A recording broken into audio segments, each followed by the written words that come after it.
యుద్ధం అంతా ఎలా ఉంది అని అంటే విపరీతమైన చంద్రబాబు నాయుడుతో యుద్ధం చేయడం లేదు మనం. ఓ ఈనాడుతో యుద్ధం చేస్తున్నాం, ఓ ఆంధ్రజ్యోతితో యుద్ధం చేస్తున్నాం, ఓ TV5తో యుద్ధం చేస్తా ఉన్నాం. వీళ్ళందరూ కాకుండా ఒక చెడిపోయి ఉన్న ITDP అనే ఒక వ్యవస్థతో కూడా యుద్ధం చేస్తూ ఉన్నాం. వీళ్ళంతా ఏంది, రోజు డైవర్షన్ పాలిటిక్స్, నెల నెల ఒక డైవర్షన్ పాలిటిక్స్.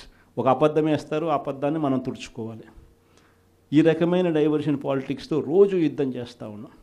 ప్రజలకు చేసిన మంచి ఏది లేదు, ప్రజలకు చేసిన మంచి ఏది కూడా చెప్పుకునేదానికి ఏమీ లేదు. కాబట్టి మట్టేయడమే, బురద వేయడమే అదే పనిగా పెట్టుకున్న ఒక వ్యవస్థతో యుద్ధం చేస్తాం. ఈ వ్యవస్థ లేక యుద్ధం లేక మనం కూడా చేయాలి అని అంటే మీలో ప్రతి ఒక్కరూ కూడా, ప్రతి ఒక్కరికి ఒక ఫేస్బుక్ పేజ్ ఉండాలి, ప్రతి ఒక్కరికి వాట్సాప్ ఉండాలి, ప్రతి ఒక్కరికి యూట్యూబ్ ఉండాలి, ప్రతి ఒక్కరికి కూడా ఈ మాధ్యమాలలో ట్విట్టర్ అకౌంట్ ఉండాలి. ప్రతి ఒక్కరికి కూడా మనం కూడా ఈ మాధ్యమాలలో మనకు కూడా ఉండాలి. ఎక్కడైనా మన గ్రామంలో ఏదైనా అన్యాయం జరుగుతున్నప్పుడు టకాని ఫోటో తీసి మనమే ప్రశ్నించాలి. ఎందుకు పెన్షన్ ఇవ్వడం లేదు ఈ అమ్మకు, ఇదిగో ఫోటో. ఎందుకు మా గ్రామంలో మా స్కూల్స్లో నాడు నేడు ఆగిపోయింది, ఇదిగో ఫోటో.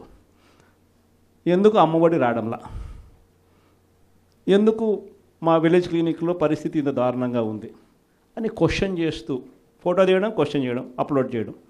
ఇలా ప్రతి ఒక్కళ్ళం తయారు కావాలి.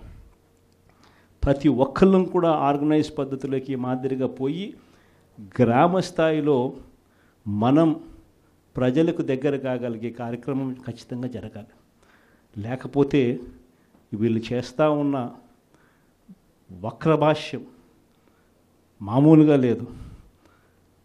ప్రతి ఒక్కరి మీద బురద జల్లడమే, ప్రతి ఒక్కటి అబద్ధం చెప్పడమే, ప్రతి ఒక్కటి వక్రీకరించడమే.